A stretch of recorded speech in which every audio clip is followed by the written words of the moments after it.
Hola a todos y bienvenidos a Conversando en Libertad por Palabra Pública. Para hoy tenemos un programa en especial en el cual estaremos conversando un poco de la situación de Cuba y estaremos desenmascarando las falacias que han acompañado el régimen de la tiranía castrista.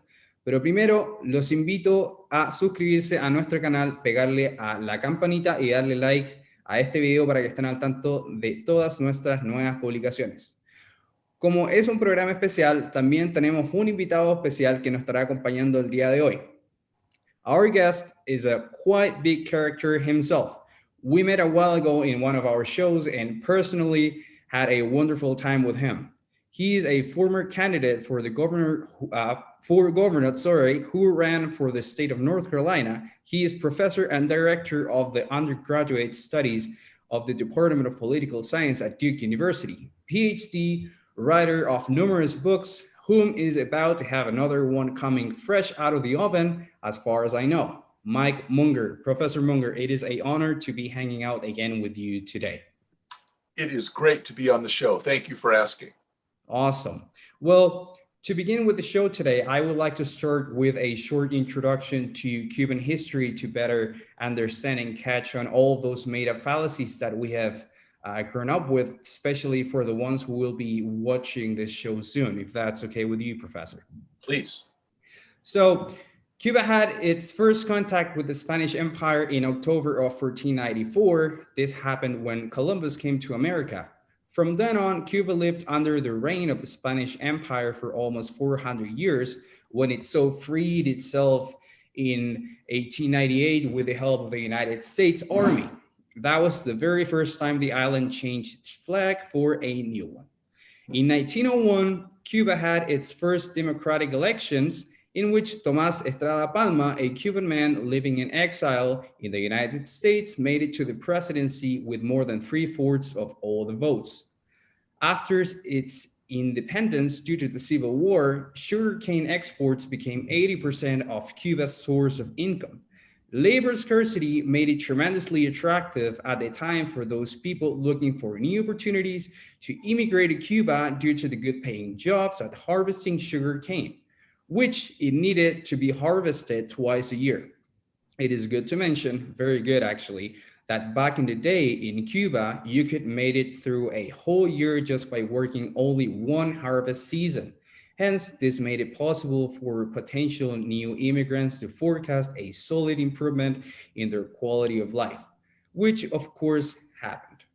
So by 1914, after the First Great War, Cuba's main sugar competitor in the world suffered sabotage, which left Cuba as the protagonist of the sugar trade in the world. This made the pound of sugar rise from 3 to 21 cents. This was the age of the fat cows, or the vacas gordas, as they would have called it. Up and downs go back and forth with the sugar prices. By the 1920s, unemployment and social discontent could not make itself wait. Thereafter, by 1924, a military figure named Gerardo Machado came up promising heaven for all Cubans and also had all the formulas to pull Cuba out of its crisis at the time. His most ambitious project was to build a modern road which would connect the entire island with all its main cities, also promising a real step towards Cuba's full independence from the United States. This was the beginning of pure statism and pure Keynesian economics in Cuba. One thing to notice is that while Machado was in power, most of Cuba's iconic institutional buildings were razed. By 1929, the Great Depression hits Cuba. And only if you think that was too little, by 1932, the worst hurricane ever witnessed in Cuba's history hit the island, destroying almost everything. Now, when the time came to pay back those public debts, Machado had to fire close to a couple thousand public workers. And again, public trust and social discontent showed up and the people lost trust in the president at the time. That is the episode of Cuban history that quite few people know about. But now comes the part that for the distortioned character of Fulgencio Batista. Batista, an indigenous descendant, was part of the Cuban military who gained influence quite fast. Batista and some of the higher-ranked officers at the time raised against Machado, preventing another civil war. After this series of events, Machado stepped aside and Batista positioned himself as leader of the Cuban armed forces. A new era begins. So Batista points a finger and chose Grau as new president. Both of them would send executive orders which would weaken the US influence that still existed at the time. This was the very first time there was an idea that Cuba could be led into the hands of communism, so to say, and Batista kicked out Grau and chose someone else as president. Like this, Batista kept the trust of the United States, in which he became president for a period of 4 years in a democracy.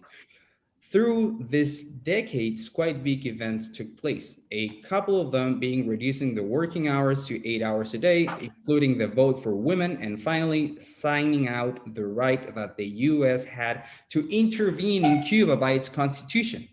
So from there, we could possibly say that Cuba was independent, yet it still faced much issues of corruption and social unrest. By the 40s, Cuba witnessed a boom of foreign investment, and most tourists from the US went to Cuba to the casinos and resorts led by the mob. The mafia, who found paradise as drinking and casinos happened to be illegal in the US at the time. Things were good in Cuba in that period, good salaries, low unemployment rates, and booming economy, with some downfalls, of course, corruption and the mafia. Years after, in 1952, Batista came back from Cuba to the US, trying to reestablish his political career, thing that did not work. Of course, he did not make himself wait and took over power. He became the new dictator, whom gave a total freeway to his friends, the mafia. From then on, it is the beginning of the Batista years as bloody dictator, which took the life of close to 2,000 souls. So coming to the end of this introduction, by 1959, and also with some help of the United States, the non-communist and anti-Batista revolutionaries led by Fidel Castro took over a demoralized and leaderless army, a quite mediocre revolution, so to say. This is the beginning of the Castro's tyranny. It was the overthrow of one dictatorship for another. That same year, the Castro regime expropriates more than 200 Cuban and American privately owned businesses and kickstarts the myth of the bloqueo económico, like which we will be discussing shortly. From now on, in a nutshell, the US cut off all the financial aids that access to financial institutions that Cuba had. The communist regime did not know what to do without money, and in a desperately attempt to survive, the Soviet Union reaches Cuba with a friendly hand, of course, but that did not come to at no cost. The Soviet Union placed nuclear nukes in the island, and that was the highest point of friction within the Cold War. Once the Soviet Union came to an end, also did the financial help and handouts that Cuba was getting from the Russian friends. End result, and 4 years later, we can all witness the misery that communism brings over: fear, poverty, misery, and death, in which more than 5 million Cubans have had to risk their lives in awful handmade rafts in order to make it to Miami. Over tens of thousands of deaths, and a regime that starves people to death if they do not comply with the will of the revolution. So, with this short, not so short introduction of Cuban history and the Castro's coming tyranny, I am really sorry, Professor, but that was pretty long. I apologize, but some things needed to be said. So, Professor Munger, before we're going to discuss a little bit of what was going on in Chile in order with all this indoctrination and education and ideas that we were getting from Cuba. But I would like to ask you about communism in the US. So, what is it that it is said about Cuba and communism in the USA, considering that it is a popular perspective within the youth? And what is your opinion about this? I don't think communism is something that not that many American youth really understand. A lot of them would like to be socialists, I think. So they want to be democratic socialists like Bernie Sanders. And so in some ways, their model is Sweden. When I say Sweden is actually one of the most capitalist, I've actually written some about this. Sweden is, by any measure, one of the most capitalist countries in the world. If you look at the Fraser Institute measures of freedom, Sweden is in the top 10 countries in the world, one of the most capitalist countries in the world. And the reason that they did that was that it turned out that in the 1990s, state-owned enterprises were so inefficient that they could not generate enough of a surplus to be able to have a welfare state. And they were committed to having a welfare state. Now, fair enough. You want to say we're going to use capitalism to generate enough of a surplus that we can support the poor. Okay, that's not communism. So I think there's a sort of naive romantic attachment. I often see students wearing a T-shirt that'll have that picture of Che Guevara, who was a mass murderer and thug. It always amazes me that they want to romanticize. He was a terrible, terrible person. Now you can say that he was a mass murderer and a thug in a society that had mass murderers and thugs on both sides. It was wartime and he was in a revolution. Some of the American founders probably were perceived by the British government during the American Revolution as thugs because they're revolutionaries. That's fair enough. But after the revolution, Che was very interested in creating a new society of indoctrination and limits on liberty. So in my book, The Thing Itself, I wrote about some of my travels in Cuba. And it was interesting to go to La Universidad de La Habana. It's one of the oldest universities in the world. But the professors at La Universidad are all doctrinaire Marxists. They're some of the most revered communist theoreticians on the island, and all of them drive taxis on the weekend. So, they get a free apartment. It's probably a pretty nice apartment. Maybe it's a 2-bedroom apartment instead of just, a bed and a kitchen. So it's a fairly nice place. They still get paid the equivalent of $30 US per month. So you could say that's good. Maybe it's a very egalitarian society. Here's something that shocked me, and I thought it was useful about your introduction. Cuba has some of the most fertile farmland in the Northern Hemisphere. It has a climate. They were getting 2 crops, and sugar is a pretty tough thing to grow, but they were getting 2 large crops. Cuba is so inefficient in food that they have to import food, because the system operates, the system of joint communal ownership is so inefficient. So if you want to talk about proof that communist systems and communal ownership don't work, there aren't very many countries that still try it. Cuba tries it, North Korea tries it, and both of them basically have to starve their populations because they're so inefficient in the production of food. Now, you could argue, well, wait, it's because of the embargo. And you mentioned this. So the embargo is always that you asked about my students. And if I say, Cuba is really a very bad shape, they say, it's because of the embargo. And so I ask, so wait, your communist paradise can only survive if they can buy things from capitalist countries? That doesn't make any sense to me.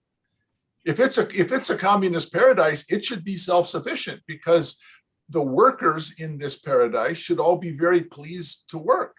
Well, they're not, because no one is pleased to work in a communal farm. So Garrett Hardin famously, in his paper about the tragedy of the commons, showed why communal ownership is always going to be a waste, and you're going to end up ruining the land. And that's what's happened in Cuba. You have a group of people, all of whom are trying to farm the same land and then share the result, and they don't have any kind of output. So I'm always surprised, to get back to your question. You asked about how students think of it. Yeah. Students tend to think of Cuba as being a kind of paradise that has been ruined by the US embargo, but that has really excellent health care for everyone. That's an interesting answer, and that's an interesting idea, so to say. It is frustrating and funny at the same time that they just think about this democratic socialism, or just socialism is a very good idea, so to say. But then when you ask them, and I have had conversations with a couple of friends from the US and Canada, both, which they also believe that Canada is a socialistic state. But when you ask them, okay, this is socialism. So what are we going to do? We're going to raise your taxes, and then we're going to abolish everything that you own. And so they stop liking it. As easy as that. It's very difficult for most people to define socialism, and they don't think of it as state ownership of the means of production. They think of it as some sort of egalitarian progressive tax system. But a progressive tax system only helps if there are rich people, and there are only rich people if there is capitalism. That's very true. Also, well, we're not going to have time to talk about this, but I love the argument that Ludwig von Mises makes in his book about socialism, a sociological and economic analysis about it. And so with the abolishing of private property, then you cannot have a mechanism of prices. And with no prices, there's no way you can do a economic calculation. And therefore, as you say, it is completely inefficient and you don't know where to allocate resources. That's really almost a separate problem. There's two obstacles any economy faces if it's larger than a village. One is incentives and the other is information. Yes. Socialism fails on both grounds. You don't have the information that you would need to know where to put resources, and you don't have the incentives to act on that information if you did have it. So Sweden, to some extent, they have a welfare state, but they have a robust capitalist system. All they have, and in fact, they have a lot of wealth inequality, but they do have a considerable amount of social welfare. That's not what Cuba is at all. In Cuba, no one owns anything about the means of production except the state. And as we're seeing right now in the protests, and Hayek and von Mises both said this, if the state owns the means of production, that very quickly becomes a mechanism of social oppression. Because if the state employs everyone, if you're a dissident, all of a sudden you're unemployed and there's nowhere else to work because the state is the only employer. There is no monopoly stronger. There is no inequality of power that is greater than that between the ruler and the ruled. Mm-hmm. And then it just becomes serfdom after that. You starve. If you say something the state doesn't like, then you're under house arrest and you starve. That's Cuba in a nutshell, pretty much. Yeah, certainly right now, that's Cuba. Yeah.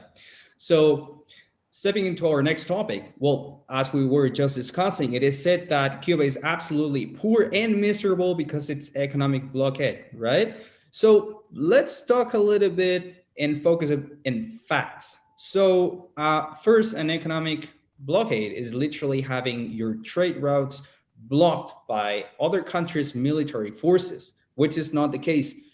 Reality shows that what it was just said, it is not so. And what it really happens is that Cuba, as you say, is affected by economic embargo.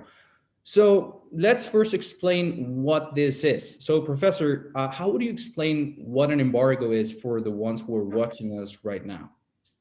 An embargo is a refusal to sell things.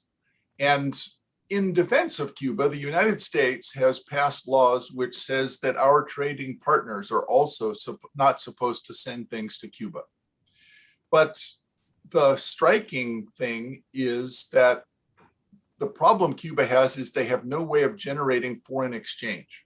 Mm-hmm. That is, they cannot get enough foreign currency to be able to buy the foreign products.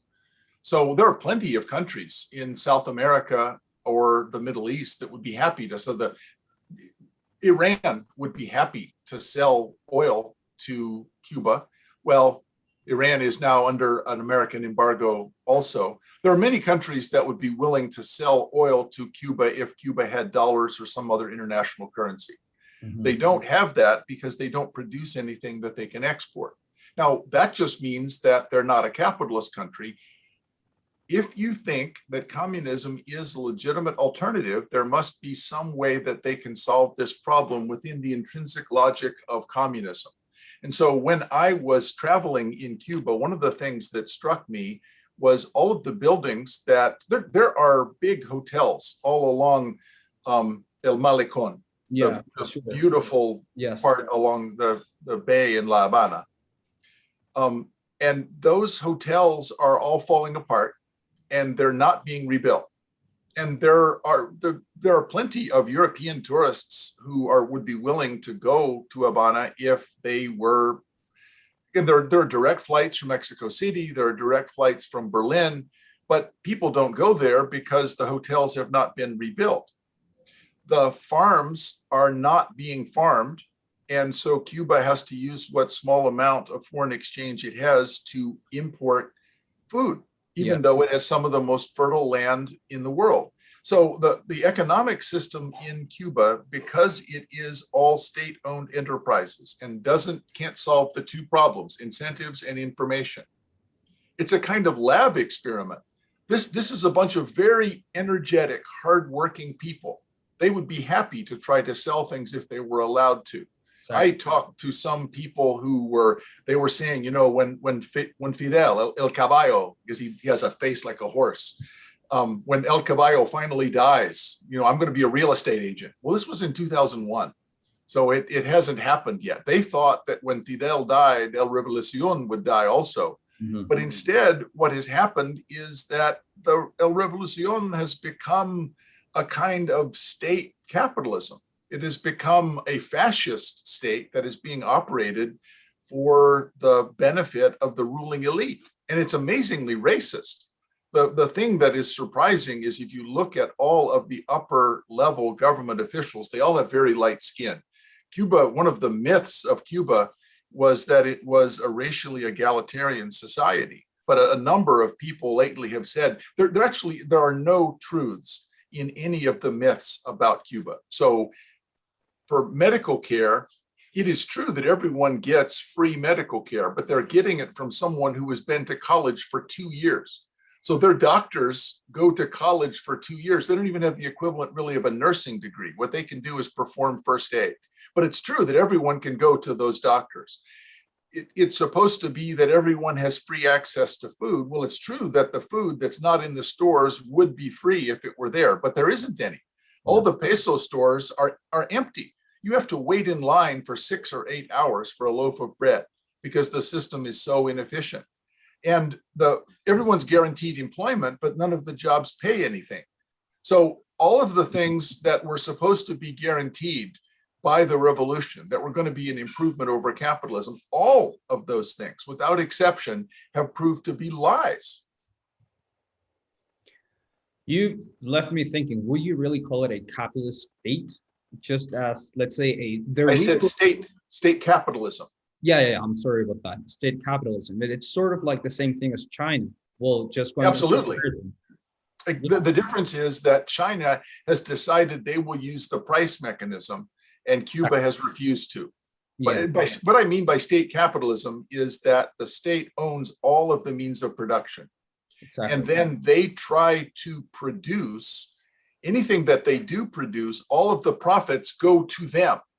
So if I am a state official, I'm the one who takes all the profits. None of it is distributed to the workers. None of it is distributed, which is how communism is supposed to be. Mm-hmm. So I'm trying to, this is not ownership by the workers of the means of production. This is ownership by state elites of the means of production. And actually, some of them live very well, but it's as if they were stockholders. So you're right to call me on that. It's as if state officials owned everything and all of the profits go to them and they get nice houses. Mm-hmm. It is basically the same thing that happens in Cuba. So if you follow, let's say the La Revolución or whatever it is, so then there are different layers, let's say, for a free healthcare system. So of course you can go to a tremendously nice hospital, which is, I'm pretty sure that it's quite very few people can go there. And then you have the sort of very malnourished and bad maintained hospital that lack and scores absolutely every sort of medical implement to help people. And then if you're not with the revolution, then you're just left to die, pretty much. Yes. That's what so the Soviet Union was like that also, where your place in the party determined your place in the society. Yes. But that's feudalism. That's not an economic system. That's a kind of feudalism where the lords of the manor are the people who were favored by the Castro regime because they were part of the revolution. Really interesting. But yeah, I would love to have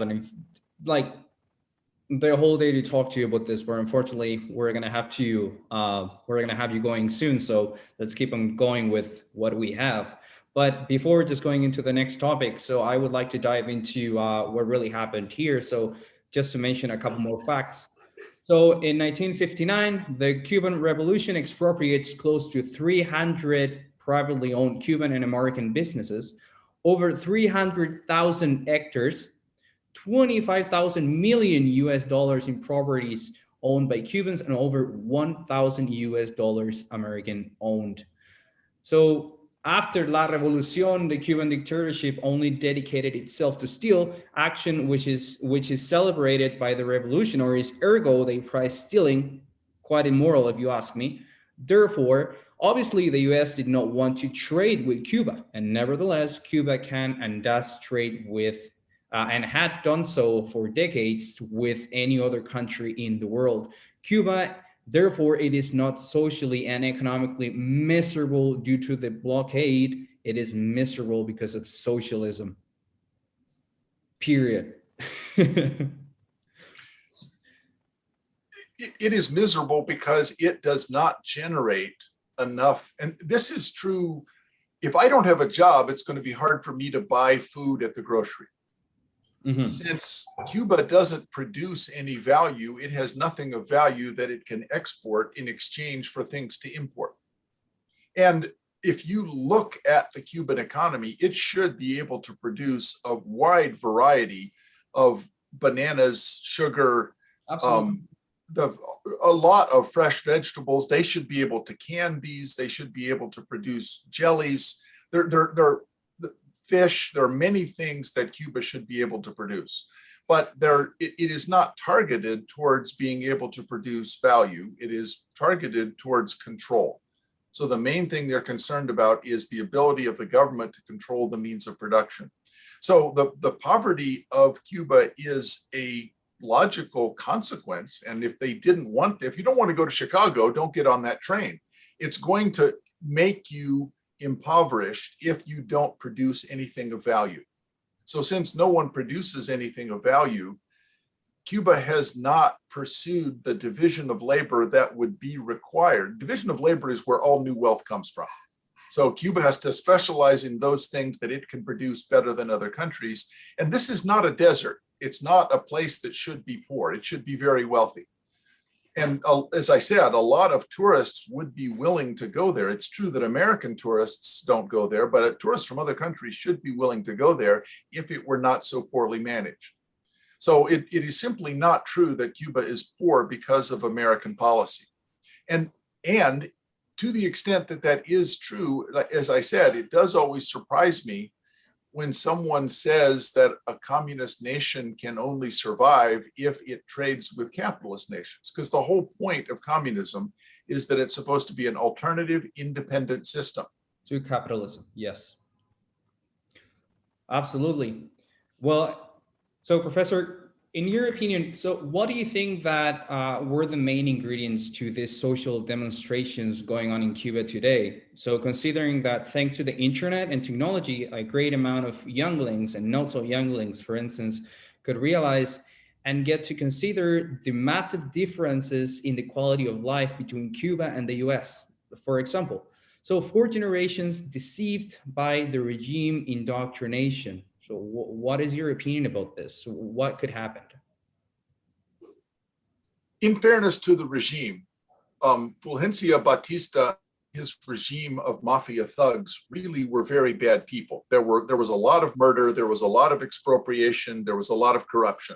Mhm. And so one of the reasons that it's true that the military was not very excited about fighting, the revolution was pathetic. It had very few arms. They had no tanks. The Cuban military actually had modern weapons.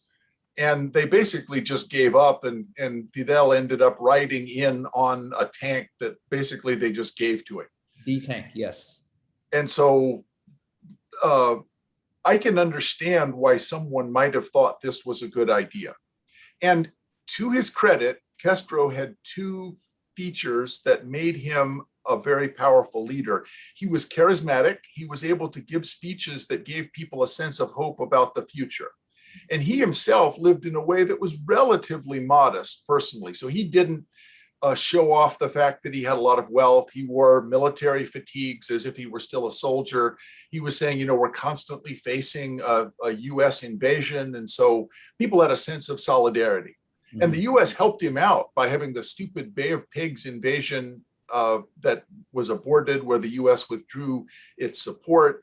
So Castro was able to stitch together a kind of mythology that Cuba was an oppressed nation, that its giant neighbor to the north was constantly after. So we all need to work together. And that sense of solidarity, compared to the legitimately rejected Batista regime, I can understand why the first generation actually liked it.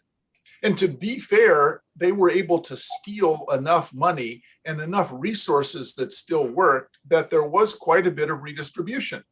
There a bunch of people were given other people's stuff. So if I can take money and resources from a few wealthy people and give it to everybody, has an apartment, everybody has medical care, things actually were probably better for many of the people who were supporters of the regime. So they're supporters of the regime up through maybe 1970. And by that time, the Cold War is heating up, that there is support from the Soviet Union. And so you get to feel like our team is actually fighting the bad guys. And so you're getting rubles from the Soviet Union. You actually get medical, you get drugs, you get all sorts of parts for cars. So the Soviet Union is now, first it was theft of resources, then it was the Soviet Union. Mm-hmm. Somewhere around 1980, it became more difficult to say things are going to get better. But Castro was able, just through his own ability, to give a spellbinding speech, although I don't know why he would talk for 4 hours. He was a lunatic. But for the first hour, he was probably pretty interesting. There was a quite famous speech that he gave at a UN gathering. I think it lasted more than 4 hours. There were a few more hours. I think it was more than 10. Somewhat. So I don't think that a 4-hour speech could be spellbinding, but people were willing to listen to him, and they did have a sense of solidarity. What has changed is that the grinding poverty has gotten worse and worse, because the vestiges of the economy that made things work have disappeared, where there's less and less food. This was an industrialized nation. They plow fields with wooden plows behind a mule. So it has gone below a third world nation. It's really poor. Their ability to produce food, even locally, has almost disappeared. But the big thing is, with the death of Castro, Raul and his boys, pictures are sent around of them with Mercedes, living in nice villas, eating big dinners. And so the hypocrisy that Fidel, I'm sure that was true, but Fidel had some sense of politics. Whereas Raul and his boys, these are just wealthy thugs that are living off the people. Mm-hmm. And so I think what's interesting, in the last year, I have heard the American left say that Cuba is no longer a communist country, and so they're not going to support it. That Cuba has become a fascist regime, and so there needs to be change. So the American left would no longer say that Cuba has become a workers' paradise. I think they're anticipating the collapse of the regime, and so you want to get out front. You don't want to say, communism failed. What happened is they've become fascist, and that's why they failed. Yeah. They're just doing their classic mental gymnastics. just trying to prevent whatever that it's. To be fair, there's something to it, because I think that is the cause of the social unrest. Raul is not an ideologue. Mm-hmm. Right? Raul is just a typical younger brother who would always say, he would ask his older brother for loans. So the ideologue, the theorist was Fidel. And now Raul cannot keep it up. Yeah. Well, I've heard that actually Raul and the Che Guevara, they were the real communists, but then Fidel wasn't. But of course, we would need some more time to talk about that in the future, like hopefully. But I have just two more questions as we spoke before, and I would like to know about your forecast. So what is your forecast for all that's going on in Cuba? So do you believe that this will come to an end? And if so, considering the domino effect theory, what would the impact be in the rest of the region, geopolitically speaking? I have a history of making really dumb predictions. I told Time magazine that Barack Obama was unelectable. So with that in mind,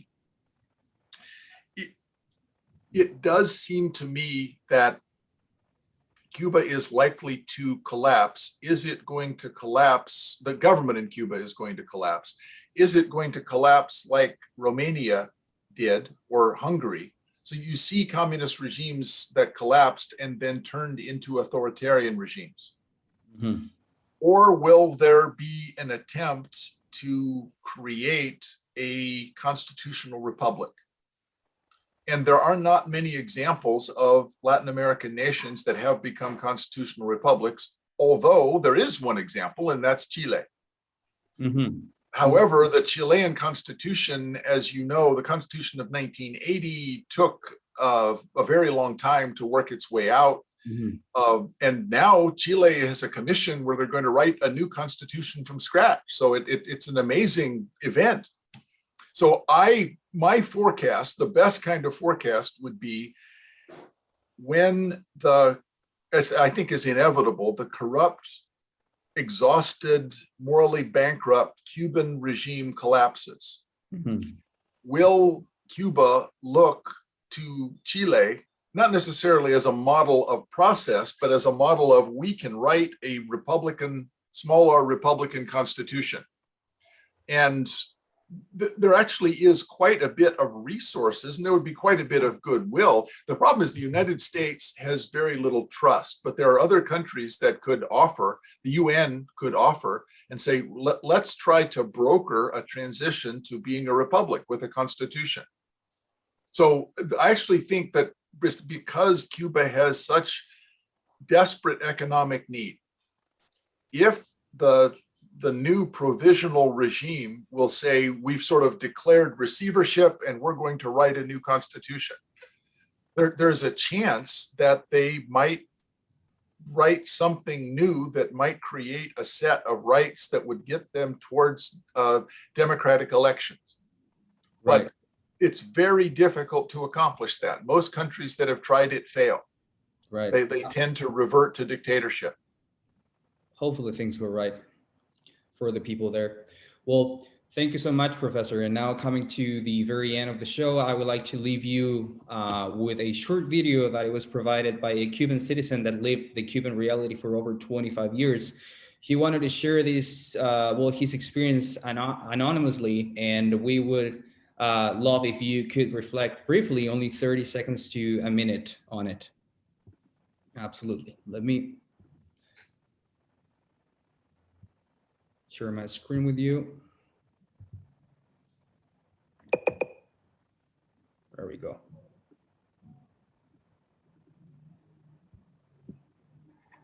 En Cuba se vive bajo un férreo y tiránico control estatal del Partido Comunista, que pretende arrogarse la representatividad de la patria.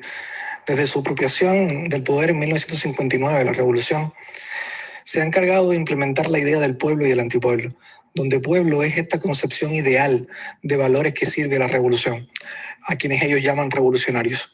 Y antipueblo es cualquiera, no solo que piense contrario, sino que bastaría con que pensara distinto o simplemente pensara, a quienes denominan gusanos. Se han servido para sostener esta idea del adoctrinamiento. La patria es la revolución. No queda concepto para algo más, según ellos, Si no eres revolucionario, no eres cubano y no respetas tus valores patrios. Bueno, y del terror físico y psicológico. En Cuba existe una organización de vigilancia ciudadana llamada CR, Comité de Defensa de la Revolución, que en cada cuadra de todo el país tiene un representante, un espía, quien informa regularmente a sus superiores del acontecer político de su sector. Es imposible acceder al poder de forma formal si no es desde la fila del Partido Comunista, y cuyo poder no tiene límites dentro del territorio nacional. No existe en Cuba ninguna libertad individual que esté por encima de los intereses de la revolución. Ellos detentan el poder absoluto y cambian de forma antojadiza la Constitución a su conveniencia, buscando con esto legitimar su tiranía ante el mundo. La tripartición de poderes ejecutivo, legislativo y judicial en Cuba es una fachada, así como todos y cada uno de los supuestos derechos que le entregan a los cubanos. En cada universidad de Cuba se puede encontrar su propaganda de que la universidad es para los revolucionarios, demostrando con esto que la educación no se entrega como un supuesto derecho, sino como un privilegio de los revolucionarios. El derecho al trabajo no es un derecho, es una obligación que se pena con cárcel bajo la ley de peligrosidad. En Cuba esta ley existe hace varias décadas. Consiste en sancionar antes de que alguien cometa un delito o incumpla las normas de la moral socialista. Los artículos de la ley dicen una cosa y la aplicación de la ley resulta que es otra. Aunque Amnistía Internacional y la ONU y otras organizaciones han insistido al gobierno de Cuba que la ley en sí viola los derechos humanos, sigue vigente y aplicándose a todo el que las autoridades entienden. El juez condena por convicción a quien estima que será en un futuro delincuente o representa un peligro para la sociedad, entre ellos los disidentes, la jinetera, e incluye a los negocios entre particulares. El simple hecho de no trabajar ya es motivo de sospecha para la posibilidad de un futuro delito.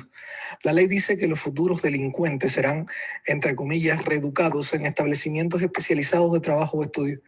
Peculiar forma de llamarle a la prisión. Podría llamarse campo de concentración. There we have it. Professor? Well, I would have translated gusano as worm rather than bugs, but it is certainly, it is something, being called a gusano is certainly not a good thing. That echoed a number of the things that we had talked about, but having it from someone in Cuba, it makes you almost want to cry. The idea that you have a kind of right to try to go and find someone who will employ you in a job, that's pretty minimal. But if the only employer is the state, then the state doesn't think of jobs as being something that produces value. Jobs are something that are given to people who are cooperative and loyal. We're doing you a favor by letting you work. We're doing you a favor by letting you live. And so giving all of that power to any centralized authority, and I would probably be the same way. It might be that you would be, I'd like to think I'd be different. You'd like to think you'd be different, but anyone who had that kind of power over other people is likely to use it in ways that are not in the public interest. And as time goes on, the regime is trying to protect itself. So what I thought was striking there was the notion that there are no rights to work, that the state decides whether you get to work, and if you take up some active, it wouldn't even have to be opposition, it's just an insufficient support. You're insufficiently enthusiastic about your shows of support for the regime. You'll be sent to an education camp so that you can learn more about the correct way to act. So the presumption is we all know the correct way to act. And if you don't, that's a failure of education. But education camps are what in communist countries prisons are called. Because if you called it prison, then that's unjust. But if it's an education camp, we're actually trying to help you. We care deeply about you. So I think that's the big lie. In a communist country, the pretense that the government cares about you is used as a justification to oppress you.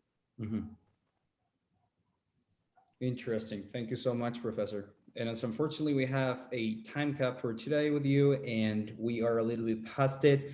Well, I just wanted to thank you so much for joining today, Professor. As always, it's been an honor, and definitely hope to see you soon again. It was a wonderful talk. Thank you very much, and see you soon.